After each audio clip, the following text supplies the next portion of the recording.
qual facciamo per amor, a lui fossi io di penna.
Alright guys, hello and welcome. Thank you for coming to another cast in Alchemy League Season 6. Alchemy League is a 1v1 Age of Empires 2 tournament on custom maps. Each player, theoretically, ideally, plays in 2 sprints, each sprint having 4 rounds, and each round consisting of currently a Play All-2 format. We're going to be looking, as always, at 2 different rounds, different players. In our first set, we have the Otter one versus Metal Mania. And in the second set, we have Ween Dinchester versus Shikso. Let me bring up the rankings so you guys can see what we're talking about here. So the Otter one is from Germany. Looks like he is lower 1600s. And then Metal Mania is also lower 1600s, and he is from Argentina. The Metal Mania has been with us, I think, for a few seasons now. He may have first found us for Space or even Alaska. The Otter one has been there since the beginning, although he skipped one of the seasons because it didn't have any custom maps. Alright, so this is so Metal Mania, I would say, is the underdog here, not because of 20 ELO or whatever the difference is, but just because of the Otter one's experience. And it's not just with our community. He also does all kinds of free-for-all streams and does all kinds of deathmatch and other sorts of weird things. So he's definitely a player to watch out for, one that's adaptable to these kinds of conditions. In the second set, we'll see Wien Dinchester versus Shikso. Wien has been with us, I think, since Season 3. He's played off and on. Some seasons he couldn't play. He is from Austria, and he's a very good player. He's around 2.2K. Very busy, though. We're grateful that he makes time for the league. And Shikso's been with us since Season 2, and Shikso's also gotten very good lately. He's been very motivated. Shikso is from Germany. So we're going to see these two players in the second half of the cast. Let's go over the map draft first. The way that it works is they are required to play on the map of the round first, and then they take turns discarding maps until only one remains, and that is the map that they play in Game 2. For the outer one in Metal Mania, the map of the round for Round 7 was Ruhrgai, so they have to play that, and then they discarded Krarina, the Thaw, Gugong, Shattered Plains, Confluence, and Lagoon Forest until only Shimmerpool remained. For their Civilization draft, the way that it works is there are 5 random bans by the drafting tool, and then they globally ban 2 civilizations each, and then pick 2, snipe 1, and then pick 2 more. So we can see that the outer one is banning Italians and Spanish. Metal Mania banning Bohemians and Portuguese. A lot of unique unit civilization bans, actually. The outer one being left with Georgians, Malians, and Gurjaras. And Metal Mania being left with Mongols, Vietnamese, and Saracens. So it's kind of interesting that Metal Mania has more of the classic civs and the outer one has more of the new expansion civilizations. So having introduced the players, the first 2 maps, and then the civilizations that are possible for the first set, we're going to get right into casting the first set here. And for that, I am going to change the overlay, because you guys don't need to see me. You need to see the game. So here we are. This is Ruhrgai, and we're looking at the outer one's base right now. Outer one is playing as the yellow Gurjaras, and Metal Mania is playing as the gray Mongols. So Ruhrgai is a map that was created by Sing Sing. Don't know much about Sing Sing. Sing Sing has created for previous seasons of the league. Sing Sing created a map for us for Alchemy League Season 4, China Hot Springs. That was an Alaska map. That was actually a pretty popular map. And then Sing Sing comes back and makes Ruhrgai.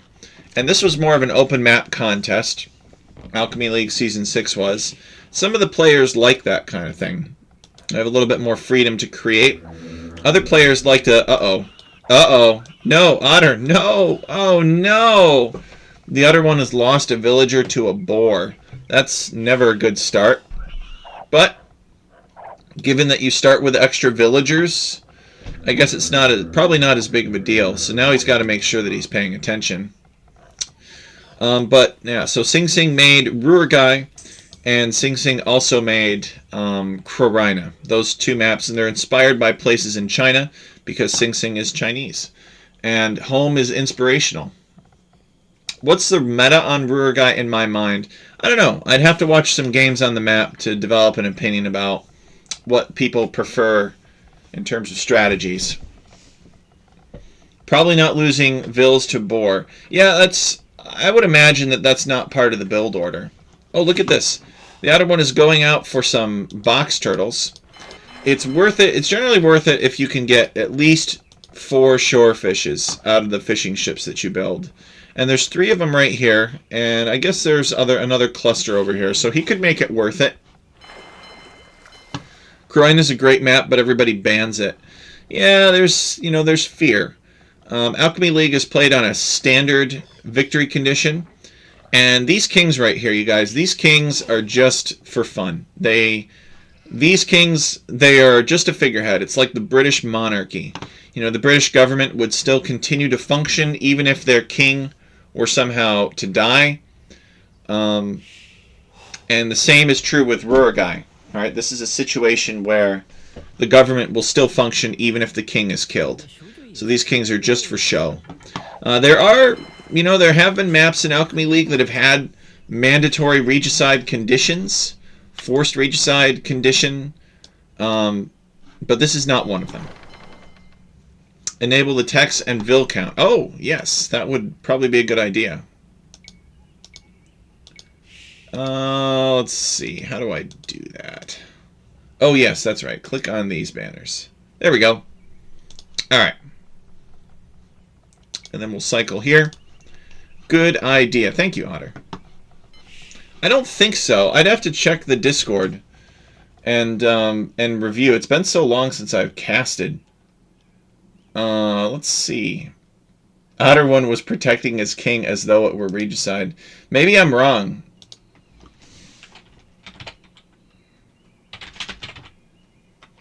I don't think it's forced regicide. Maybe it is.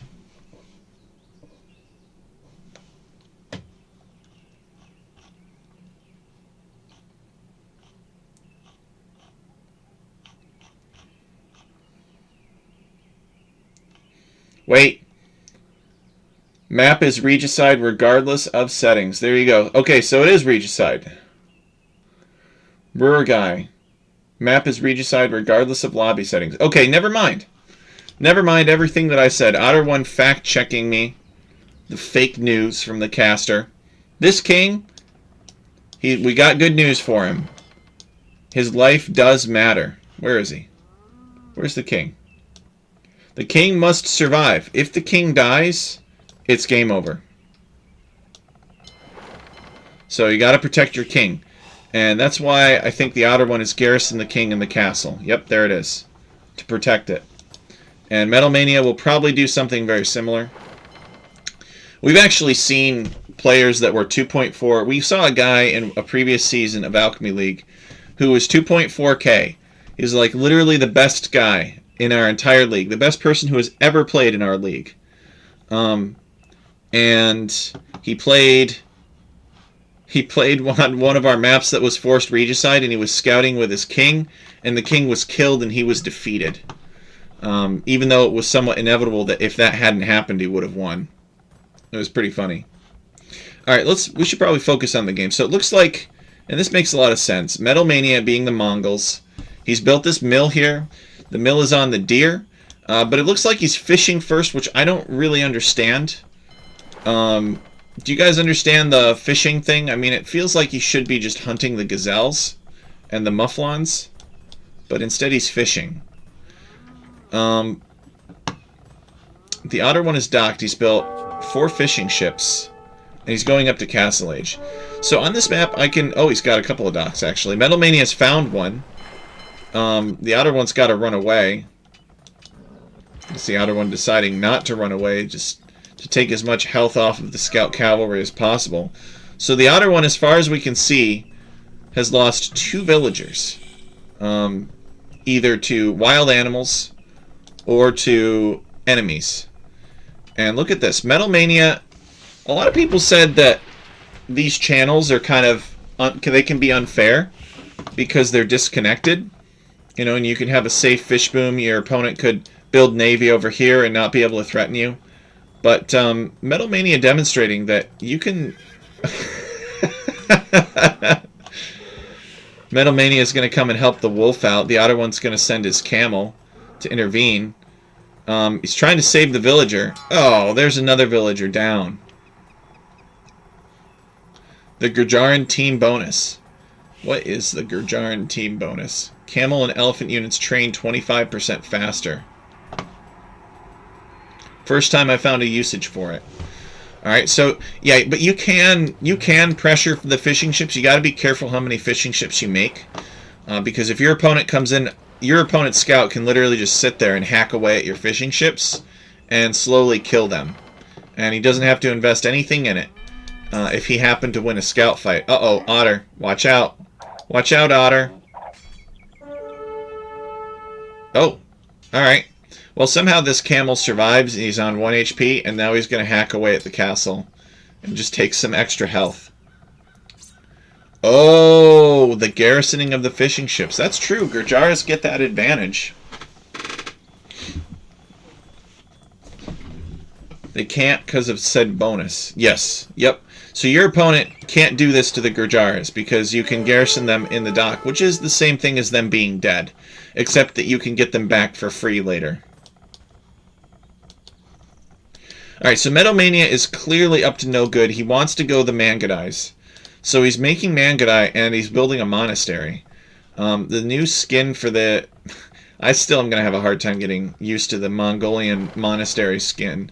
So I'm not really sure what this is all about, because Mangadai are not very good without the upgrades. Elite Mangadai are good as long as they have the upgrades, but just plain old Mangadai, I mean, it's 7 attack, 5 range, 60 HP. They're not that good. Everything counters them. The outer one wants to build a town center here. We're going to see if Metalmania discovers it. Looks like Metalmania is not going to find it. Oh, wait, nope, Metalmania found it. So Metalmania finds this, and the outer one's got to run away. The outer one is just having a hard game here. He's lost another villager.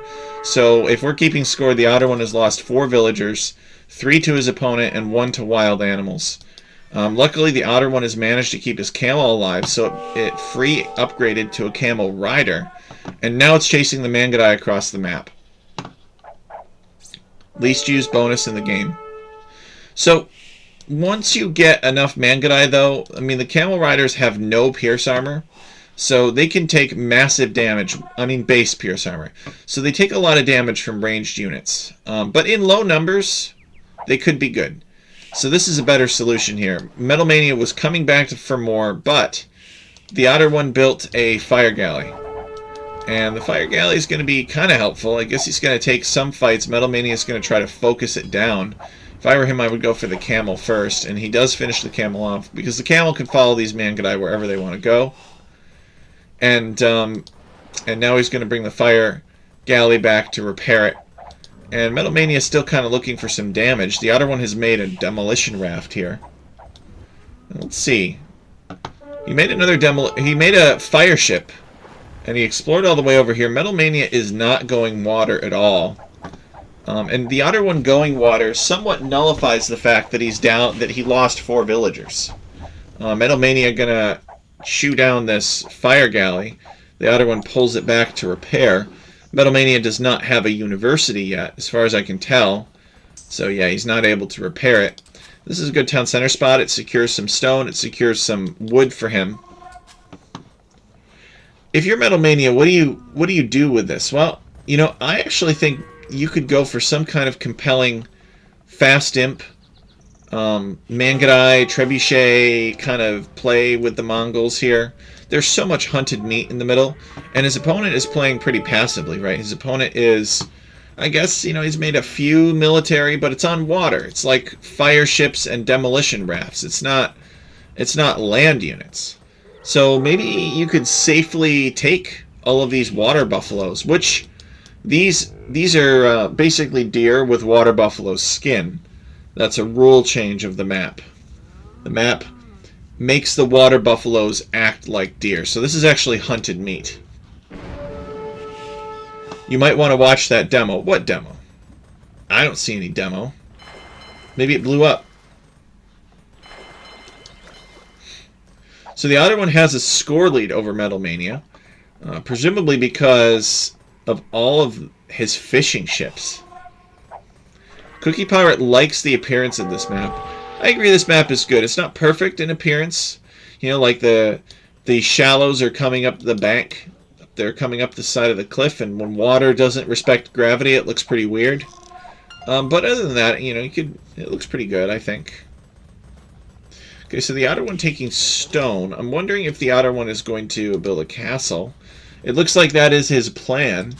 Maybe he builds a castle forward. A castle right here from the outer one would be pretty devastating on Metalmania. Because Metalmania has a town center here, there's stone here, and there's gold back. Here's the castle, and there's wood. So it really could deny a lot of resources, but I don't think the outer one knows about that town center. Nope, he doesn't even know that there's land over there. For all the outer one knows, this is just open water here. Can we look at the areas where the fights are? Oh, yeah, I suppose. I was just kind of pointing to where a good castle would be, but we can do that. So the outer one is building a defensive castle here, which is actually quite reasonable. Let's take a look at Metalmania's Mangadai raid. It's like he's forced the Otter one to relocate some villagers. He has not come back for the fishing ships. He's going to loop around. There's nobody home at the gold. Just a bunch of lumberjacks. The Otter one has either built a new camel rider or he's healed up his old one. Looks like he's made a new one.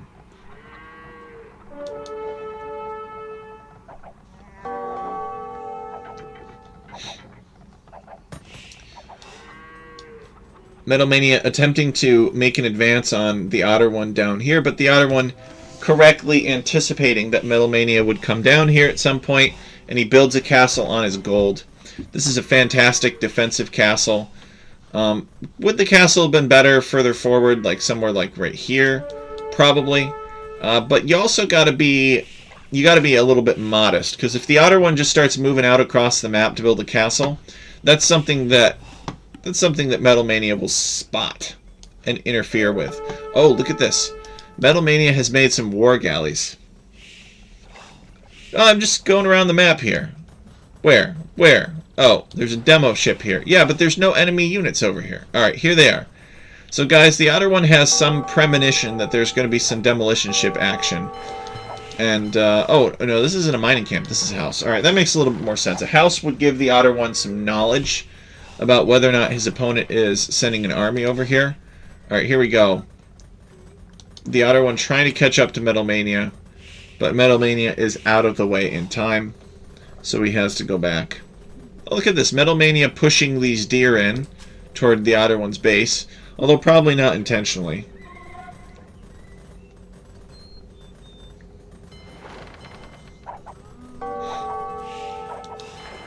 Oh, there's another demolition raft. Okay. Well, this is definitely something to look out for. Boom! Well, that was a good one. That was a good one. Metalmania not paying attention. He looks away. The Otter one builds a demolition raft in the dock and sneaks out and kills 4 Mangadai. That's totally cost-effective. 100% worth it. But Metalmania has shown up with war galleys. I think this is a smart play. He could sit right here and he can be pretty annoying. He's got all the range upgrades for the war galleys, so he'll be able to deny the stone entirely, and he'll be able to deny some of the gold, but not most of it. Probably only a small fraction of it. Fire ships. They have a lot of pierce armor. They're good in low numbers against war galleys. This is too many fire ships for Metalmania to fight, so he has to withdraw. You had some more before with the rafts? Well, I can only imagine how awesome those must have felt to unleash. Metalmania has made some more war galleys, and he's sending them over. We notice that their scores are somewhat similar. Let's take a look at the villager count. The Otter one is up to 3 decimal places, or not decimal places, but 3 figures, and Metalmania has 2 figures. So the Otter one has a bigger boom than Metalmania, and it looks like he's built some houses. He's building some more houses back here, but he's got town centers and he's got the fish too, which is definitely accelerating his boom, whereas Metalmania just has town centers. So let's see, he's got 1, 2, and 3 town centers for Metalmania.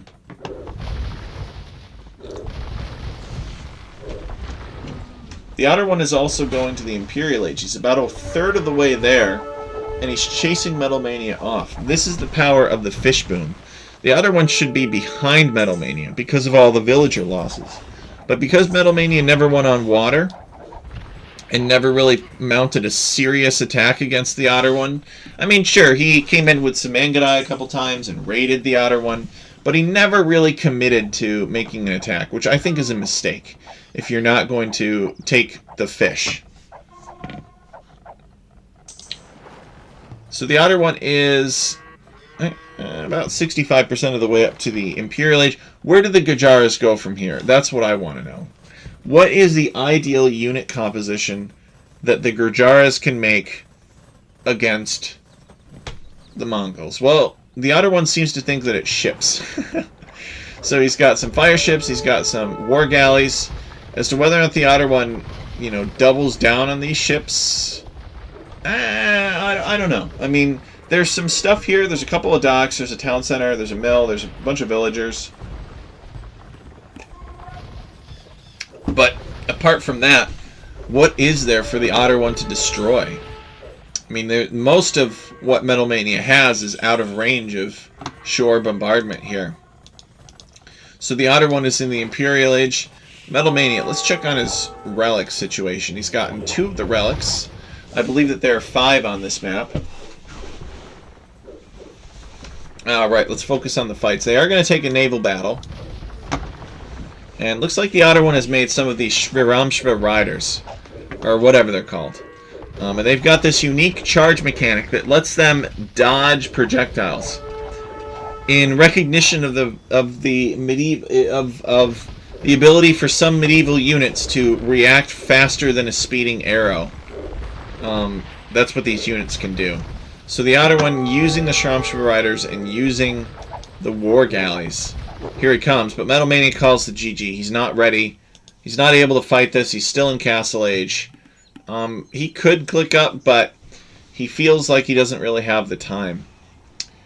So the Otter one takes the first game. He was able to come back from the economic setbacks by using docks and fish booming.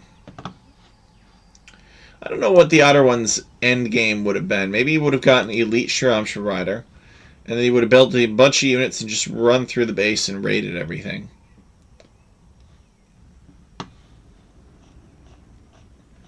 The Otter one says, I used to dislike this map until Pacho showed me it's basically a water map. Yeah, Yosoi Pacho has done very well in Alchemy League this season. Seems to recognize that this is a water map. But maybe there are some people with some compelling land strategies, but I just haven't seen them yet, because I haven't casted much from this season. I basically just cast to set an example. GG. So the Otter one getting 34 kills and losing 38 kills, losing 34. No buildings were destroyed in how this game was decided, and Metal Mania got 1 conversion. The Otter one with the largest army of 23 versus 20.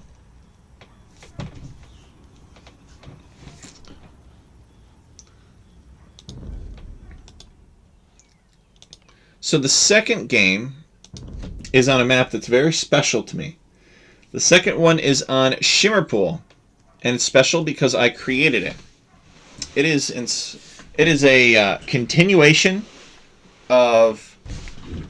Oh, and they got the desert version. Good, good. So I can explain. It is a continuation of Karga. Karga was made years ago for the World Desert Championship, and basically I took Karga, and it wasn't really being used much for anything. I mean, it was maybe used in a couple of very small tournaments. And I took it and I converted it into a multi-biomed creation. I elevated the land over the water. And that was basically it. It was in good shape the way that it was. I reworked how the forests were done. But Karga, what is there about this map that's so special? Well, the first thing you got to know is that there is a relic on some shallows, making the water relevant.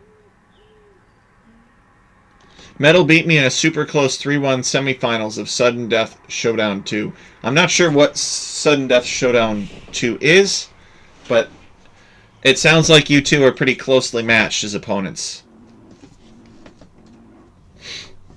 Yeah, it was pretty balanced last game. Like it was very similar statistics. They had similar performance, but Otter was just in a better position.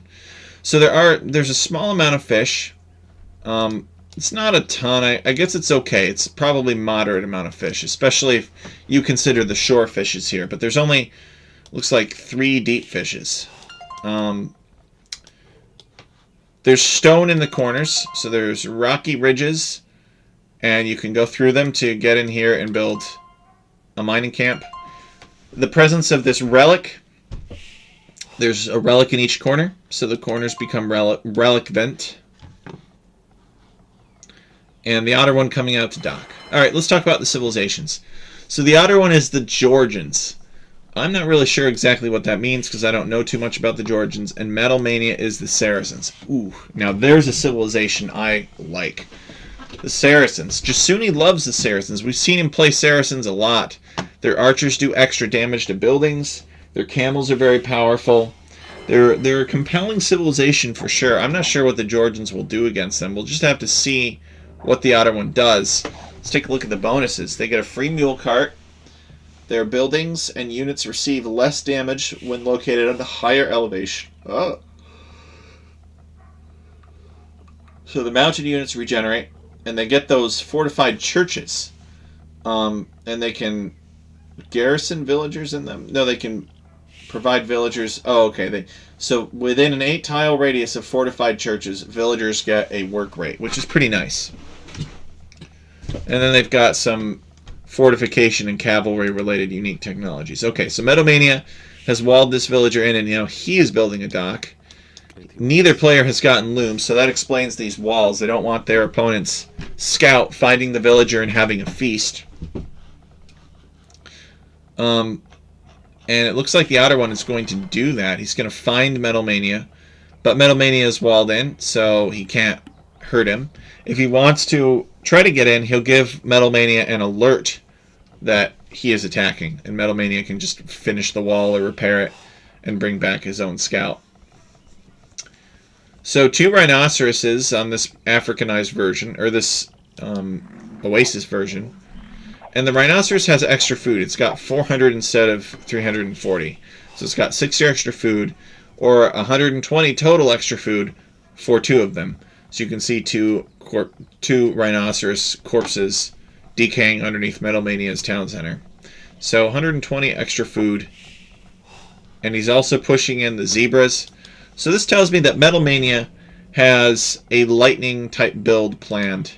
I think Metalmania plans to get up to the feudal age as soon as possible and make fire ships and sink the Otter one. Because I believe that's what he wants to do. I think he wants to sink the Otter one's ships with fast fires. They're both on their way up to the feudal age pretty much the same time, actually. I guess the Otter one is slightly ahead of Metalmania. Maybe he had a better Dark Age than Metalmania did. All the wood lines are forward on Karga, so you got to be careful. You know, if there's enemy archers forward, then if you got those archers on your wood line, you can't go to the other side of your map and take wood. You kind of have to shuffle over. Potentially build a tower. The good news is that these forests are pretty dense, just like a real-life oasis. And it could be hard for units to maneuver through them. The other one says, although I believe there is a winter version where the lake doesn't freeze. The Otter, there's a little bit more conversation. He had to play the Byzantines on the ice version. It only has shorefish. Byzantines had full ice. You know, the Byzantines would miss having the faster fire ships, but they could still benefit from the full-on ice. I mean, if you look at Metalmania's map, let's say the Outer, well, I guess we could go over to Metalmania's map, for instance. So he's got his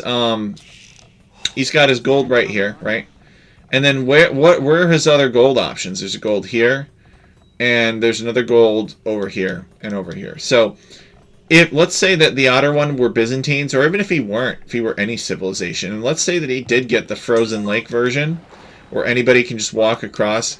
This goes from being like pretty easy to wall to being like impossible to wall, because with this, you know, you can kind of cut off this choke point, and then your opponent has to go all the way around, and all this space over here is secured as we watch the firefight. But when it's all ice, your opponent can just walk straight across. And if your opponent can stream like skirmishers and spearmen across and they just camp your gold, you're in a very, very tough position. Byzantines are one of those civilizations that in the feudal age, you know, they can get up to like 30 or 40 skirmishers, which kills everything in the feudal age, and they can sit on your gold, and that is pretty brutal. There's not as many gold options on this map as other maps.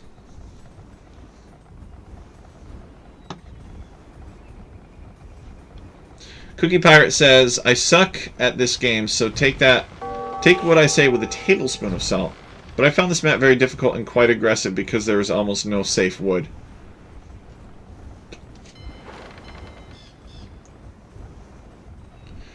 Otter says, yeah, I won both of the Byzantine games. The fact that I was versus Khmer each time helped. This map was always quite boomy in my games.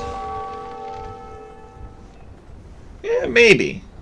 It seems like people do try to boom a lot, but I found it very aggressive.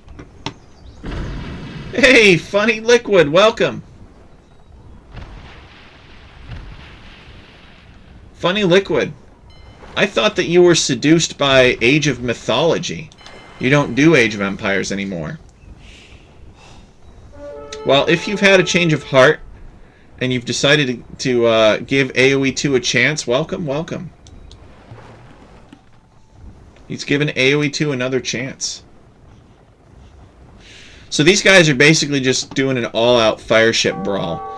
They've both built 3 docks, and they're fighting over the limited fish resources. Actually, there's no... Is there any deep fish left? No, there's no deep fish left. So they are fighting over shorefish. Maybe this map has too many of the shorefish. But it's pretty crowded. I actually think somebody could get away with building a tower, because I think that this channel is narrow enough. You could get a lot of mileage out of having a tower. Especially if you built some palisades at the base of it. Because right now they're just kind of microing the fire ships around. Yeah, there's a lot of good things about Age of Mythology, for sure. And especially the remastered version, or should I say the Age of Mythology Definitive Edition, as they call it, has some good improvements. For example, the ability to invoke god power more than once, you know, and it's kind of on a cooldown, depending on how much favor you have. You know, that was a really well thought out mechanic. And the campaign for Age of Mythology is fantastic. So Metal Mania has sent a villager to repair, and he's also built a demolition raft. This villager's lucky to still be standing. The Otter One, knowing the Otter One, he's going to see that villager there and be like, time to build a demolition ship. Let's see, actually, let's check Otter One's point of view. He's probably building a demo ship right now because he saw that villager. Fire, fire. Nope, no fire. It's shocking. Yeah, yeah. You have to see how it works exactly, but it's really nice, right? Because basically the way that the economy was set up in Age of Mythology, there are a lot of cases where god powers just didn't do anything. You know, you would summon a swarm of meteorites on your enemy town, and sure, it was a spectacle and it looked really cool and it destroyed a bunch of things. But the AI difficulty was such that, okay, you know, they're destroyed, but then they just rebuild, right? You can't wipe somebody out with a god power. There were quite some demos. No demos anymore because all ships died.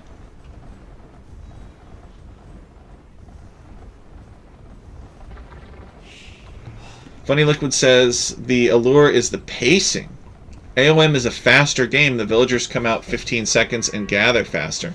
So in Age of Empires 2, the villagers take 25 seconds to create. So in AOM, it sounds like the villagers are being made in basically half the time. Oh, it was a long time ago. And Metal Mania deciding that he wants to repair this dock. And he's garrisoned in his own docks. It's too bad for Metal Mania that he can't get some galleys. A good ball of galleys going, because the Saracens have faster firing galleys. So that's a bonus that he could really leverage. The other one, I guess, is fishing, so it's still kind of worth fighting. But honestly, if you're Metal Mania, you just build like 2 demolition ships and just destroy these. But Metal Mania might not know about them. So it could be why he's not doing it.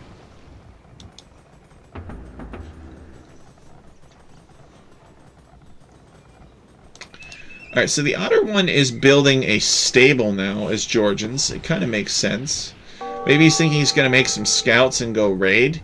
Although he's got the resources to go castles, so this stable is probably just to have buildings. He's going to build that stable and then click up. And then when he's in the castle age, he might make a couple of knights or something. Otter is a hybrid monster. That's true. The Otter one is very good on hybrid maps, and Alchemy League somewhat requires it. Now, Metal Mania, let's see what he's doing. He's building a barracks, which doesn't really tell us much about his activity, but I think he's going to go into archers. I think he's going to go into archers because he doesn't really have enough on food to go anything else. He doesn't have any fishing ships. The Otter one building a demolition ship. Yeah, Metal Mania is now in control of the water, except he doesn't see the Otter one is fishing over here. It's for pride at this point, Funny Liquid, it's for pride. I guess there's a little bit of fish left here, and there's a little bit of fish left here, and here. So there are some shore fishes left, and I guess that's what they're fighting over, but there are no deep fish left. So I don't know, like, Otter, if you knew that these shore fish were the only things left right now, would you continue to fight water? I mean, maybe we kind of have our answer, because the Otter one isn't fighting water anymore. Seems like he's just letting his docks get destroyed. There were 3 deep fish. Yep, they ran out quite a long time ago. So I think Metal Mania, yeah, look at this. He's getting fletching. He's built himself an archery range. So we're going to see those really nasty Saracen archers from Metal Mania. You know, the kind that destroy buildings, like they just eat through the walls of buildings. And then for the Otter one, we've got 2 stables, so we're going to see knights. And the Otter one is Castle Age first. So he's going to have a little bit of a head start. Now guys, this map may seem closed, but it's not. So even if the Otter one or Metal Mania had come out here and walled this, which you can do pretty easily, there's this. There's all of these lions. So if the Otter one wanted to wall this, he would have to commit, or Metal Mania, if either player wanted to wall this, they'd have to commit a lot. They would have to send a bunch of villagers here to fight off all the lions, or they'd have to make some military first to kill the lions so that they could then wall it off with stone walls. Gray is investing in the water with no reward. Well, maybe Gray will build some fishing ships. But yeah, I agree, there's no reward right now. The Otter one is out of fishing ships, but the Otter one only had 2 fishing ships taking all of these shore fish when Gray started this massive naval initiative. The score has swapped with the Otter one's researching of chain barding armor, but Metal Mania taking the lead again after researching Castle Age. And Metal Mania... Oh, okay, I see. So he sees the knights, and he's walled in his base. And I guess he wants to build a stable now, but he deleted the foundation, so I'm not exactly sure what that's all about. The Otter one's still working on that gold. Oh, he's going to build a town center. Oh, he wants to boom. Is everybody booming these days? Alright, so he's got 2 stables, and he's going to be able to make camels, and he wants to keep pace with Otter's knights. And what in the world is... Oh, okay, the Otter one saving this villager. This villager's down to 2 HP. And see what I was talking about with the lions? So the knights come along, and they kill the lions so that the villager can be free. And the villager's going to come out, and I bet the Otter one builds a monastery or something like that over here to heal up his knights. Oh, it's a siege workshop. Okay.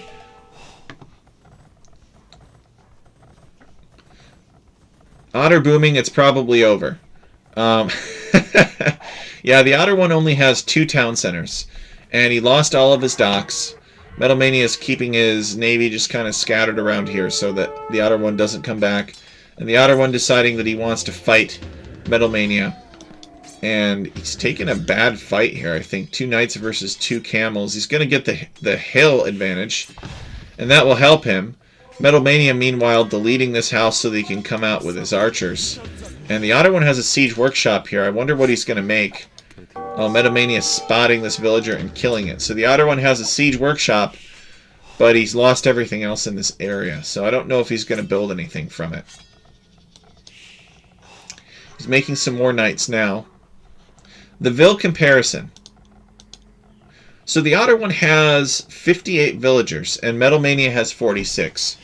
I attribute this to the fact that the Otter one gave up the water, and Metal Mania invested very heavily in the water, and that may have slowed down his boom. That's my me wrapping my mind around it. That's my explanation. The knights heal themselves. These Georgians. Oh, that's right. Well, this knight isn't healing himself. This knight's dying. But I guess if he weren't being attacked, he could be healing himself. So Metalmania is actually going to very smartly or unsmartly. I'm not sure. He's going to build a town center next to this siege workshop. So the effect of that is that as long as this town center is here, he will always know if the other one has made a siege unit from this siege workshop. The disadvantage is that if the other one decides to make siege weapons in this siege workshop, then he can pop out anytime he wants to threaten Metalmania, and he doesn't even have to move into position. So there's also that. I guess he kind of has to just tell him to jump out on the left side of the siege workshop so that they don't get shot at by the town center. Late to castle, Otter has been 2 TCs for a while, and the Otter one is building a fortified. He's built a fortified church here, and he's taking all of this gold, and he's also taking this stone too. I think that Georgians and Armenians have a good advantage on this map because stone is a little bit scarce, but they can build ranged and attacking buildings like fortified churches for just wood.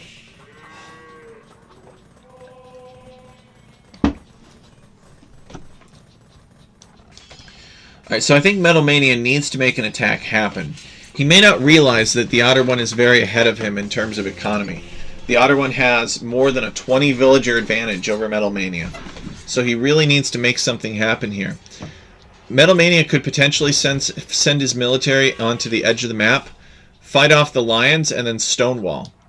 And given how choking this growth is, he could actually only have to defend a few different stonewalls. So, he could actually really turtle up if he wanted to, now that he's in Castle Age. If he wanted to try to do that in Dark or Feudal Age, it'd be really hard because he wouldn't have the military. But at this point, he should be able to wipe out these lions and wall this off if he wants. But I don't think that's what he wants. I don't think he realizes the Otter one is ahead economically. Also, moving a mule cart on this map feels like a dream. Can you even build a mining camp on the stone? Yes, you can. You can build a mining camp on the stone. But it looks like... Okay, here we are. So Metalmania will demonstrate, since you have asked. Funny Liquid. Metalmania will demonstrate the mining camp on the stone. This map was designed before mule carts were a thing. This map is older than the Georgians and Armenians. Oh, and he's even sending a goat along to help out with that. That's kind of funny. The disadvantage to this mining camp is that it is easier to destroy because it is on cracked terrain. This is cracked terrain here masked with desert gravel. But yeah, the mule carts are definitely a big advantage on this map. But what can you do? You could always do rule changes, like you could make it so that everybody could build mule carts, but then that's confusing. Alright, what's this? There's a monk. Okay, Metalmania has found that the Otter one is trying to steal relics, and he kills the monk. The other one has to pull back. The Armenian one, I don't remember. Still don't have the China. China? What are you talking about, Otter? You mean there is a Chinese biome for this map, I believe, but it was made before the Chinese DLC, so it doesn't have a lot of the new bamboo objects and such, and the panda rock. Could have used the panda rock too, but I have not updated the map for the Chinese DLC. I've just got so many other things on my platter that are more important than the look of this map. As much as I hate to say it. Oh, okay. He's answering Funny Liquid. It's a Civ bonus. That's true. It is a Civ bonus. Yeah, this season of the League, Funny Liquid, I know you haven't been around for a while, but the League is actually... it's actually done pretty well. We've come up with a new format that works pretty well. We've come up with, I think, a pretty fair scoring system, and we've perfected the tournament ELO calculation. I don't want to say Otter's trying to get this castle done. I don't want to say that we've solved all problems with custom maps, but we've come a long way on the custom maps too. Oh, I'm watching the castle, believe me. Pandas, lions, and camels on the same land. Yeah, so no, this map, yeah, it has a Chinese biome. And in the Chinese biome, I don't remember what the predator is. I think it's just a wolf. Here comes some lions to join the fight, though. What in the world? Oh, even the lions are helping Metal Mania. What's up with that? There's one villager, and he goes down. Oh, no. The castle is 75%. And I think the otter one is out of villagers in this area. Oh, here we go. Alright, so he's sending the boys. He's sending the town to finish this castle. This castle... Otter one is like showing us, this is how you throw a game. You can have a huge advantage and attempt a castle drop. But I think he is going to get it up. Metal Mania has killed a lot of villagers doing it, though. Let's take a look at the villager count. Yeah, they're nearly tied now. The Otter one with only a 6 villager advantage. And Metal Mania, what's he doing? He's kind of wandering around here like, okay. Yeah, he's going to build his own castle. Gaia Deny Castle. Yeah, that was pretty funny. I don't know if the castle would have gone up if the lions had stayed out of it. But I think that it still would have been denied even if the lions had stayed out of it. But you never know. Those lions. Hey, be nice. Lion is a player in our league. Yeah, it was unfortunate though. Like this season of the league, we had 42 signups, and which was great. But when you get a lot of new people, and they, you know, it's their first season, and they may not understand how the league is supposed to work, and they're not like committed to actually playing the games, then it can actually hurt your league because the people that do sign up and do want to play get annoyed and demotivated.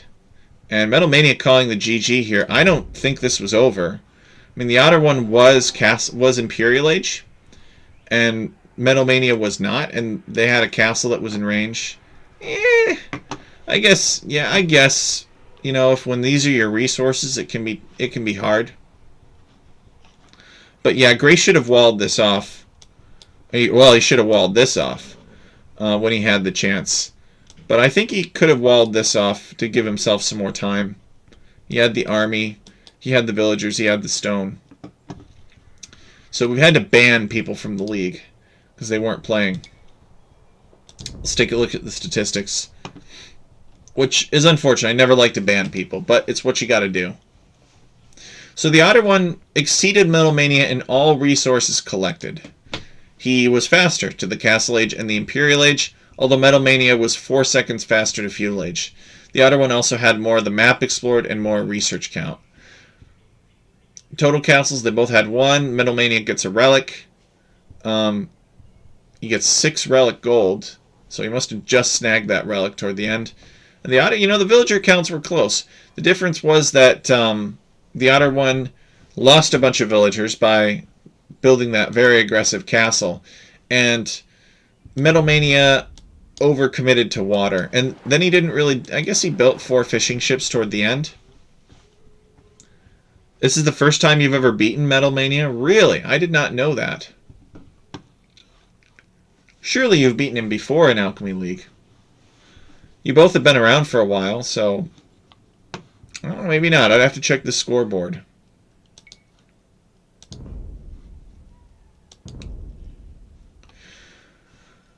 Alright, so we are going to show, next up, we're going to show Wien Dinchester versus Shikso.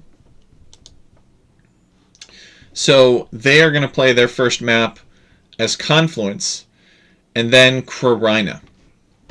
And the civilizations that are available to these two players are Bengalis, Japanese, Armenians for Wien Dinchester, and Malay, Chinese, and Lithuanians for Shikso.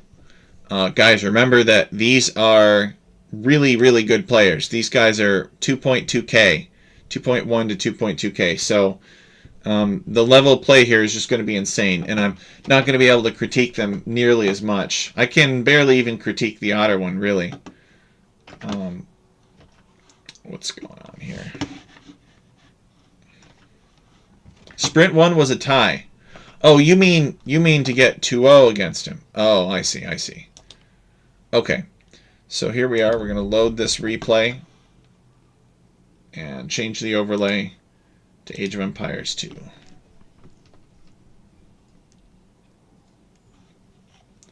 Okay, so let's talk about this map. Confluence, what is it? So Confluence was made by Jasuni. Jasuni and I worked together. Jasuni did a good job with the space map Syzygy from Alchemy League Season 5. And so I set him up with some software to give him some more scripting options to make certain types of scripts easier for him to make. And he tinkered around with it, and he worked on this. And this is Confluence. So basically got a neutral land out here. It's very thickly forested. And then you've got a river. And the river, the two branches of the river flow together and then exit between the players. Dinchester is playing as the blue Armenians, and Shikso is playing as the cyan Malay, which is an interesting choice. So it looks like Ween Dinchester has 2 golds in the back. He's got some berries forward and some berries back and some stone forward. And Shikso's kind of got his golds on the side. Stone is in the back. He's got one of his berries in the back too. So kind of a choked map, easy to wall up here. It's a lot like, it feels a lot like Black Forest, really. It feels like a very closed map. There are fish, but there's not a ton of fish in between the players. There's more of them kind of out on the branches. Looks like Shikso has maybe a little bit more deep fish than Ween Dinchester does. There's strategic crossings, if you will. But yeah, close start and difficult to wall in the back makes for an aggressive map here. It's a simple but pretty map. I agree.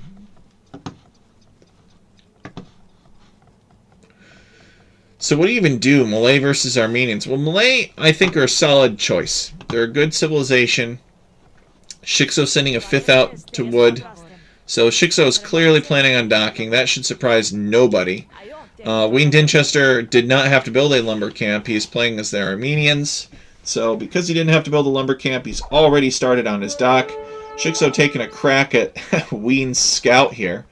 We've seen players attempt to lame in the past.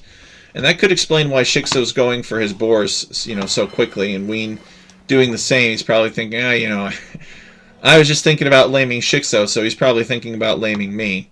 So Ween comes over here and grabs his boar as well. It doesn't feel like Black Forest to play this, says the Otter one. Maybe to look at it, but it couldn't be further from a player's perspective.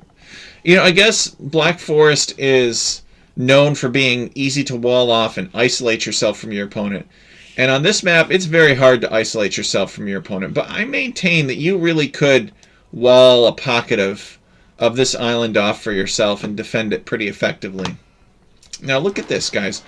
Shikso's decided to dock up here, which I actually really like. He's close to these 2 deep fishes. He's got a couple others that are a little further away.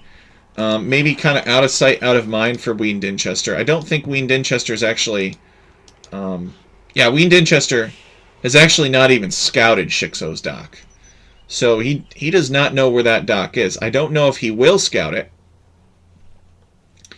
It's a mix of Socotra and Baltic. Interesting. Alright, so this will be pretty important. Ween Dinchester has scouted the front of Shikso's base because he presumes that that's where the dock is, but it's actually over here. So he does find it, which is important for him. Because now he's going to know that Shikso's going to make fishing ships against him, and he's going to want to make fishing ships against Shikso as well. Shikso, of course, knows all about Ween Dinchester's dock. He's taking a hill advantage here, and he picks a fight with the villager, but because the scout was weak, he's not able to finish the villager off. That, combined with the fact that Ween Dinchester has loom.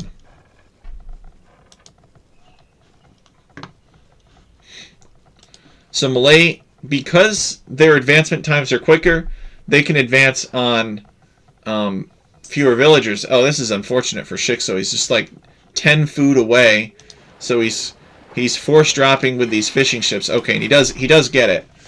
These players are really, really, really good. And Ween Dinchester is slightly faster the feudal age than Shikso is, but I think they're going to be up within a few seconds of each other.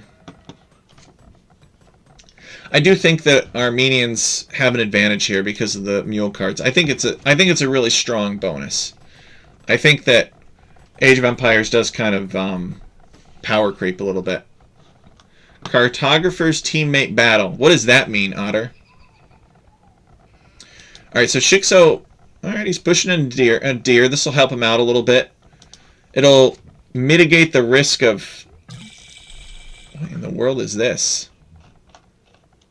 It'll just give him a little bit of extra food to work with. You need to build more houses. He's housed. He is feudal age. Oh, he's actually feudal age first. That's right, because he advances first. He's Malay. He clicks up faster. They play it together. You mean the cartographers? Is that some kind of tournament? Does it focus on maps? Like Alchemy League? Alright, so Ween Dinchester has got 3 docks built. So he means business here. And he's trying to shut down Shikso's dock up here too, but Shikso does manage to get this dock up, and he's going to build these walls. And so Shikso's got the 2 docks. Ween Dinchester has 3 docks. So Ween Dinchester is very committed to shutting down Shikso's fishing operations. And Shikso only has 3 fishing ships. And Ween Dinchester, he's got 3 fishing ships as well. You do live under a rock. What are you talking about? I don't live under a rock. I live on a rock. Alright, so barracks from Shikso. So Ween Dinchester is all water here. And Shikso's made 1 fire ship, so he's definitely outnumbered. And Ween knows where Shikso's fish are. Shikso tried to hide it, but Ween found it. Shikso's got to get out of here. Oh, look at this. This is evil. Ween coming up ahead of Shikso and cutting the villager off so he can't path through it, and gets a villager pick off that way. Shikso evacuates his fish. He's going to do the naval battle, but he's outnumbered.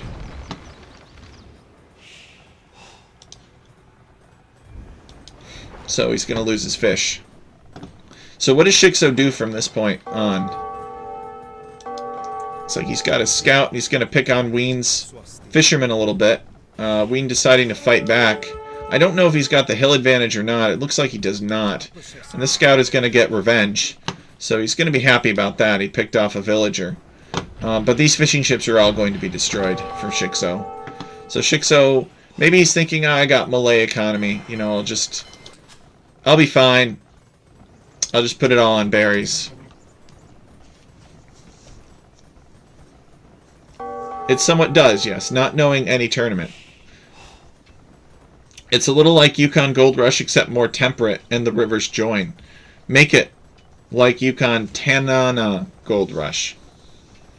Oh, you're talking about the cartographers, that it focuses on custom maps. Oh, what is this? Shikso, he's building something over here. Oh, he's building an archery range. Alright. So he's building this archery range, and he's building a couple of houses so that he can make sure that he gets out of this archery range.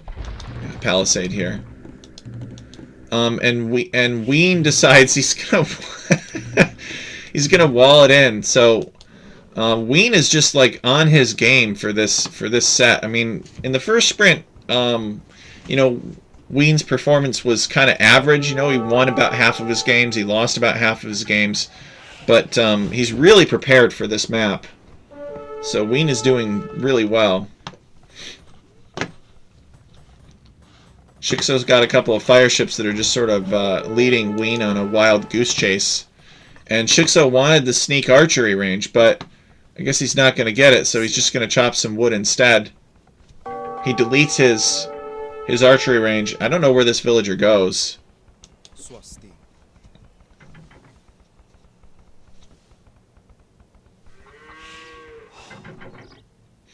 So Ween comes in to shank and fight with him.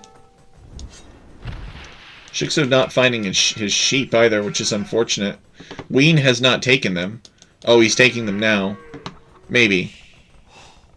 Yeah, he's taking them. This sheep is like... Shikso's sending the villager out to get the sheep. That's funny. I guess if you got the APM for it, right? You might as well. But this sheep does... Ween does manage to steal this sheep. Good reaction by Ween. Yeah, Ween is doing really well this game. Shikso's done very well in the league historically. He's pretty good at it. But Ween has also been pretty good at it too. So this is like a clash of the titans here. I think last season Shixo beat Ween 2-0. I don't remember exactly, but I know that Ween didn't win anything last sprint. He usually does. It's actually kind of fun when we've got different winners every sprint. You know, it kind of shakes it up a bit, makes it unpredictable. It's not like a certain scene where a certain player wins everything. I honestly don't understand what's happening here. It looks like Shixo has managed... Oh, I see. Shixo has somehow managed to wall Ween Denchester's villager in with 2 houses. I actually don't know how that happened. But he's also walled himself in. He's going to repair the house just to keep the villager stranded.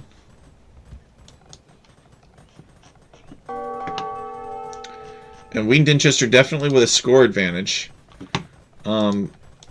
He's got more villagers, even including the fishing ships. Oh, okay. That's because Shixo has gone up to the castle age now, and he's going to build a siege workshop. Now, I don't know if Ween can see this or not, but I like what Shixo's doing. Oh yeah, Shixo just needed to build it 1 tile a little bit further away. It's a little bit bad luck, actually. I think because he probably wasn't expecting Ween at this exact moment to like have villagers here building this, but now Ween knows that this siege workshop is here, so he's going to be able to stone wall behind it. So that's some bad luck for Shixo, unfortunately. He sent some more villagers to help commit to an attack. He's fighting the spearmen. Villagers are actually stronger than spearmen, depending on upgrades. But yeah, this spearman only has 3 attack and 45 HP. Villager with 40 HP, 3 attack, and 1 melee armor, whereas the spearman has none. And unfortunately, Shixo walking right into that bout of fire. This lady's gonna try to wall in the spearman, but I don't think she will succeed. Nope. And the villager goes down. Yeah, Shixo's having a rough game this time. Seems like nothing that he's doing is working out for him. But Ween is also, you know, Ween is an equal to Shixo, at least. Maybe even a little bit higher on the ladder. He wants to, looks like he wants to do some kind of melee monk rush. You know, if there's one way to get back in a game, it's with monks. Monks can really swing things. I don't know what's in this siege workshop, but let's find out. A mangonel and a scorpion. So we got a monk out here trying to convert the spearman. I would assume. Yeah, spearman goes down. Scorpion is working on the warrior priest.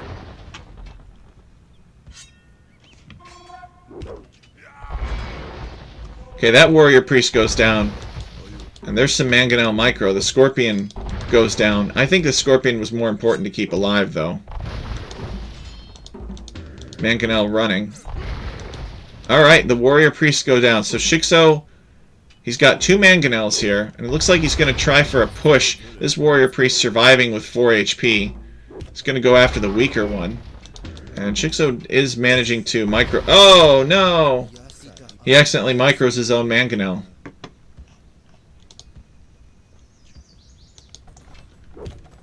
And this has given Ween time to get up to Castle Age and build a mangonel of his own. And they trade there. And Shixo calls the GG. Yeah, this is a rough one. Couldn't quite... Everywhere he turned, Ween was just a little bit ahead of him. Just a little bit ahead.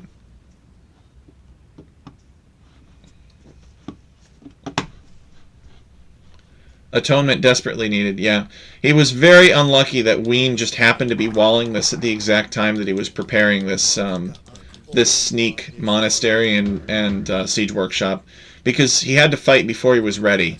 And I think that if the villagers had survived because they hadn't been detected, you know, and if he was able to get some more buildings down, it could have gone differently for him. So we'll check out the statistics.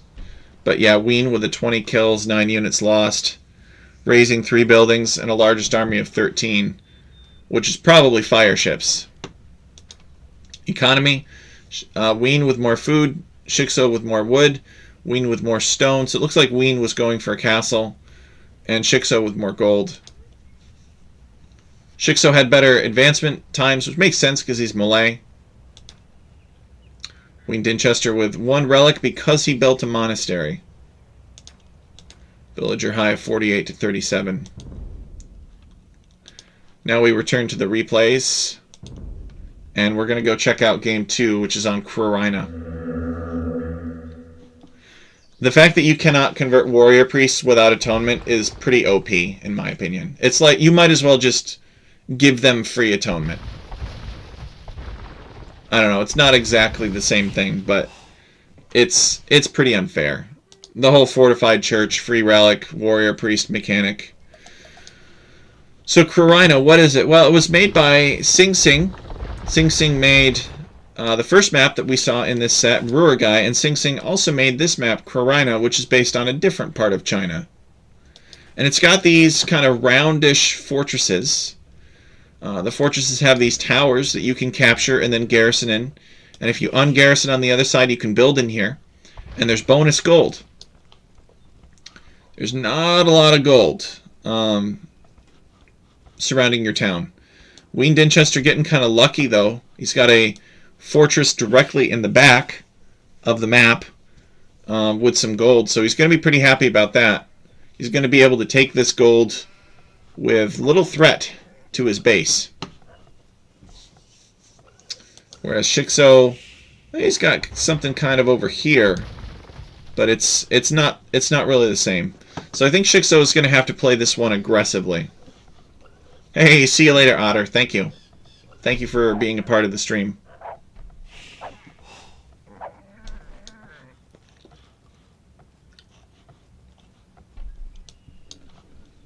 So you can see that players...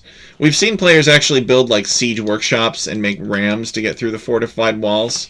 And I say that's doing it the hard way. So Shikso is going for a pretty aggressive gazelle luring.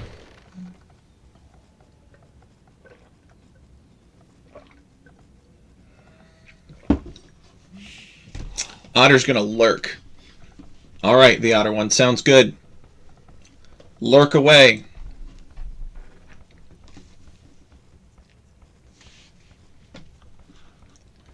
He's going to get it, too. Yeah, Shikso's got kind of a nice pocket here for the woodlines. His woodlines are kind of in the back. He can sort of wall off to this. Got a little safe area here. I guess Wien could kind of wall this off, too, easily enough. And look at this. Yeah, Wien is already walling to the edge of the map. So he's going to exploit this for sure. This is kind of a little bit of a miss, I think, for our league that something like this was allowed to happen. Wien might exploit that.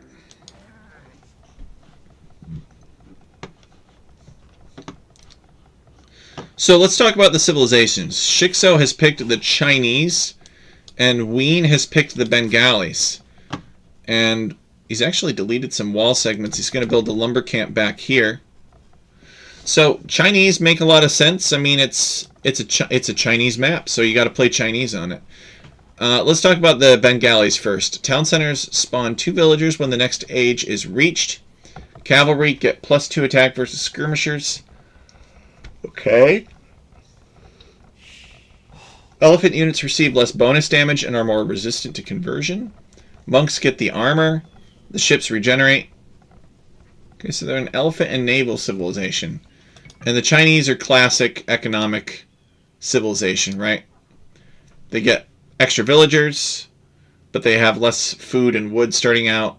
And their improvements, their technologies cost less. Their town centers are a bit better. And then this Fire Lancer is a new unit I'm not too familiar with.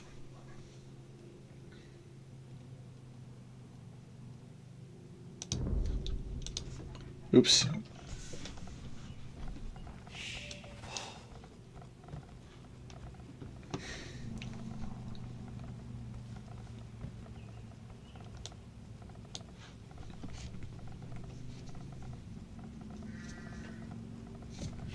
We ain't gonna wall this side off too.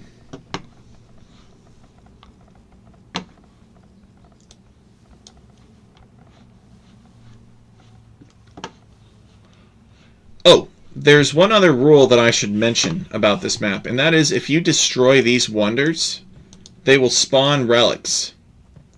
And if they spawn relics, then you can capture the relics. Now, because there are no relics on the map at the start of the game, it is not possible to trigger a relic countdown. You can't win with relics on this map because the relics are created by destroying something else.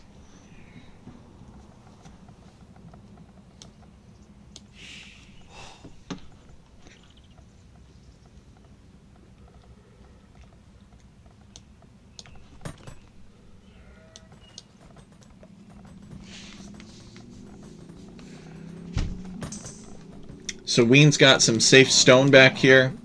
He's got some safe gold. He's going to wall off, and I think that Ween is going to play for a fast castle. I'm not sure what Shikso will do. He is walling off this edge of the map as well. This is a little bit harder to defend than what Ween has. Let's take a look at Shikso's point of view if he knows about Ween's map. He actually has not even scouted Ween yet because he's been pushing deer. So he doesn't know that Ween's got some map hacks going on. Let's see if Ween has scouted Shikso's map. Yeah, Ween has not scouted Shikso's map either. They've both been pushing deer. And now Ween finds that he's got some sheep, so he's going to bring those in.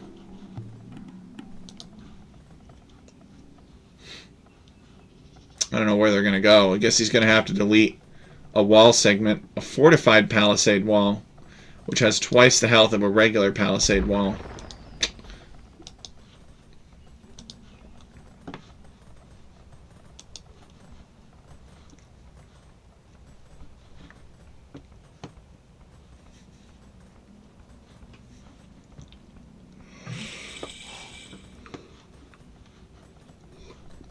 Alright, so Ween reaches the feudal age.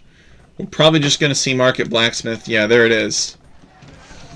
And he's going to go Castle Age, and he's probably going to go into Rathas. And Shikso is nearly Feudal Age himself.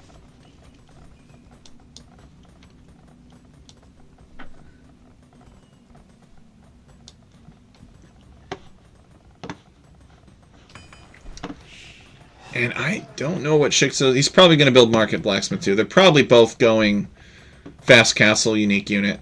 Yeah, so there's the Market for Shikso. And then the Blacksmith. There's the Blacksmith. So both players, Market Blacksmith, Fast Castle approach.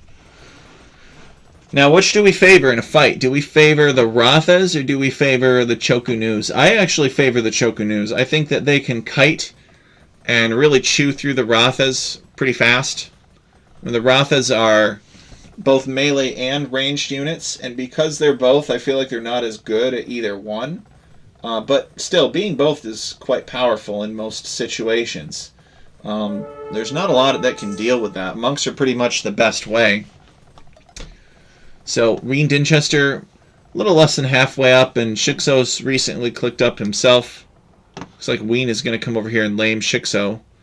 Shikso is saying, nope, I want these sheep. These are my sheep, so Ween is going to kill them to make sure that Shikso can't have them. That is unfortunate. Hi. So I'm not sure what these villagers were doing, actually.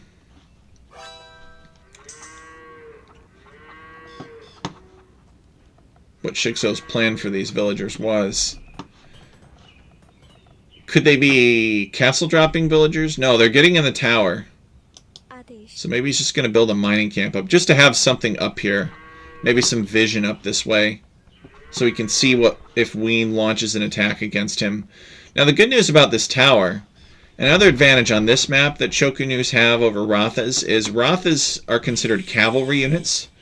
And because they're cavalry units, they cannot garrison inside of towers.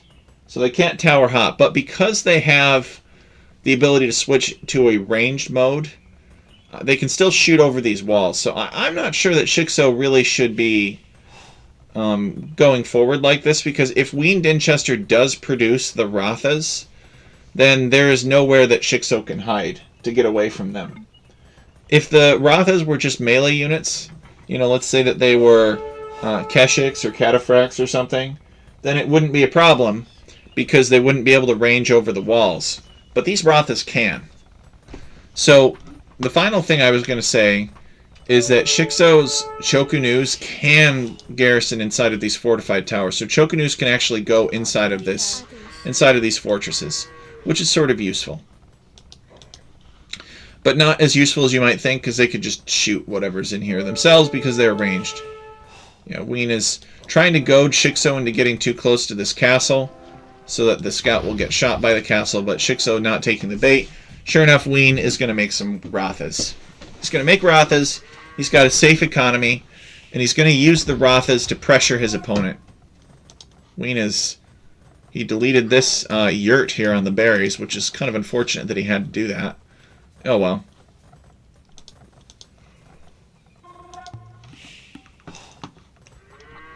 The yurts provide 5 population space. Shikso is making Chokunus. Let's see how many he has. He's got 2 of them right now. And he's pulled his villagers in to be in range of the castle, probably because he knows that these Rathas are coming.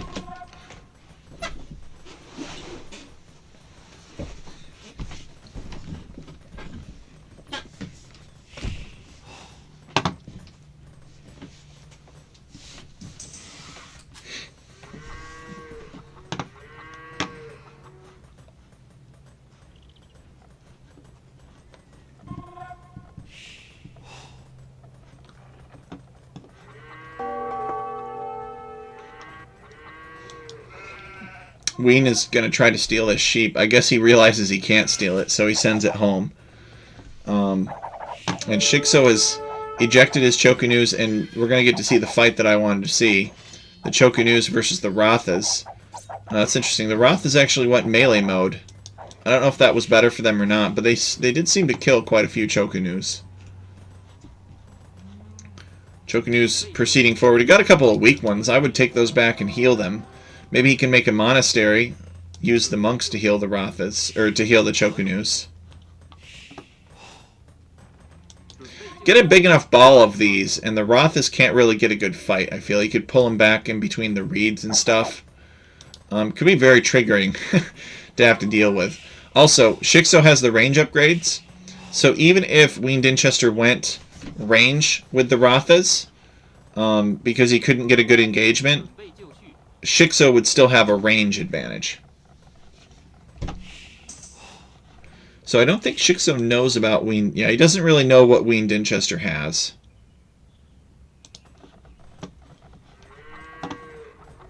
Ween's back here emptying out the gold.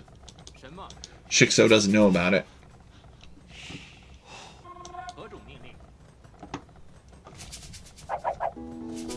So the Chokunus are surprisingly efficient at carving their way through palisade walls.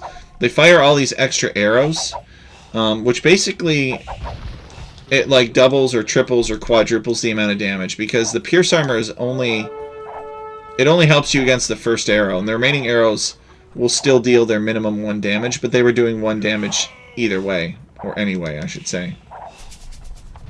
So Ween Dinchester are going to build this house here to force the Chokunus to path through the town center arrow fire, and I think that this is the mistake from Shikso. I think he should have just tried to slip around. Maybe he couldn't have, or maybe he just kind of sits here and chisels through the house eventually and the yurt. But he's going to bring the units back, and this will give Ween Dinchester a chance to re-wall this.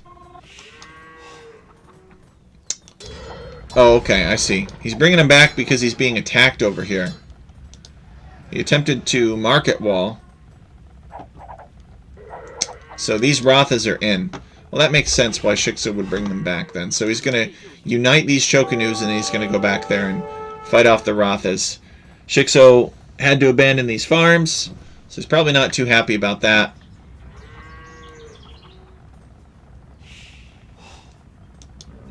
But it's also an opportunity for Shikso because he might be able to trap these units in here. And maybe that's his plan. See, it depends on if he goes this way or this way. He's thinking about it. We saw him go back, but I think he is going to try to trap, which is the right thing to do. He's got to pay attention, though. Doesn't want to lose any free villagers. I guess the Ratha could potentially get out this way. So that's why Shikso should build like a barracks right here or something, just to make sure that these Ratha are pinned. Alright, looks like Ween Dinchester has gotten one upgrade. And the numbers are actually not good for Shikso at all. He might be thinking, you know, there's too many Rathas at this point. I can't really get in there and fight them anymore. He's adding a couple Chokunus.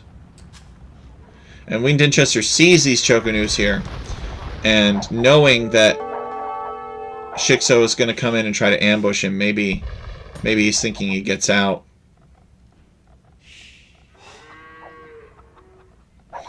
Shikso's kind of in trouble here, I think. I think he needs to be very careful.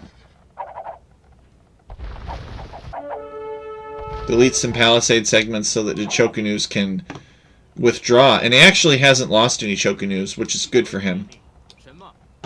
16 Chokunus, 17 Chokunus, and 18 if you include this one. So he's just kind of continuously building more and streaming them across.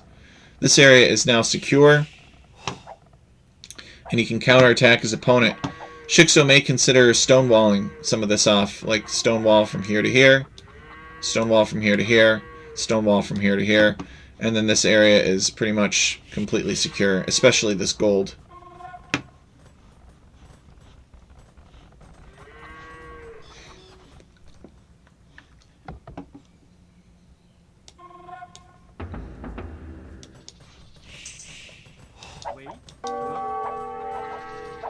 It's a good reaction from Shikso. There's a lot of units attacking.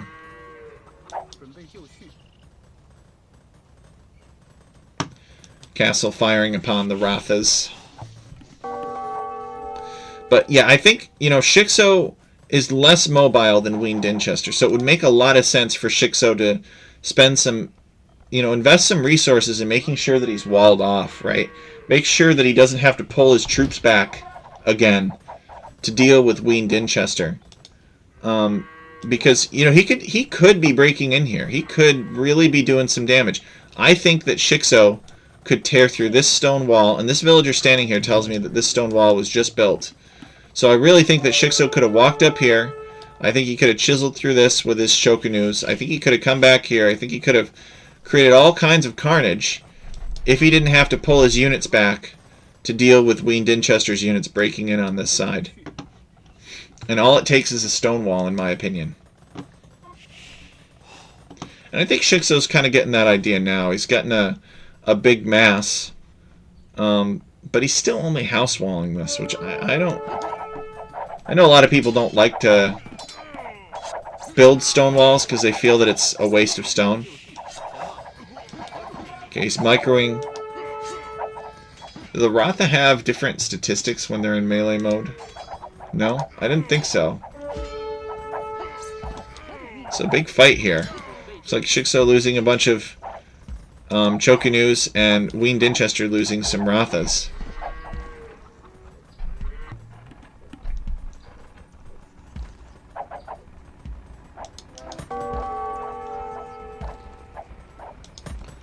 So Shikso finding it difficult to get out here, so he's just going to build a new mining camp. Focus on taking this gold and staying out of range of the castle.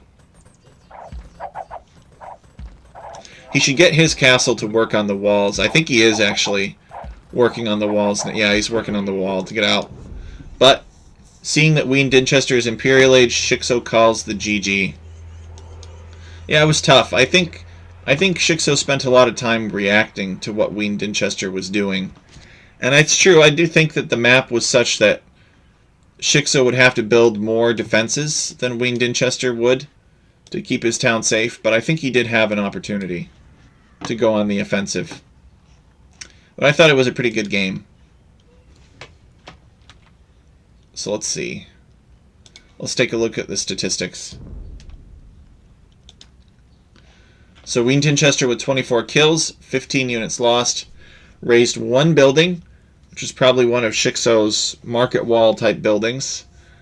Lost no buildings, converted no units. Largest army 23 to Shikso's 27. Shikso collected more stone, but Ween collected more food, wood, and gold. Ween advanced to the ages faster. Hey, Crazy Joe, have a good evening. Ween Dinchester built 2 castles, Shikso only built 1. Villager high of 98 for Ween Dinchester. And there's the timeline, you guys. So thank you guys so much for joining. I think it's been a pretty good cast. We saw Otter versus Metal Mania, and we saw Ween Dinchester versus Shikso. There's some pretty fun games in there. I really appreciate you guys tuning in. I'm planning on doing one more cast from Alchemy League Season 6.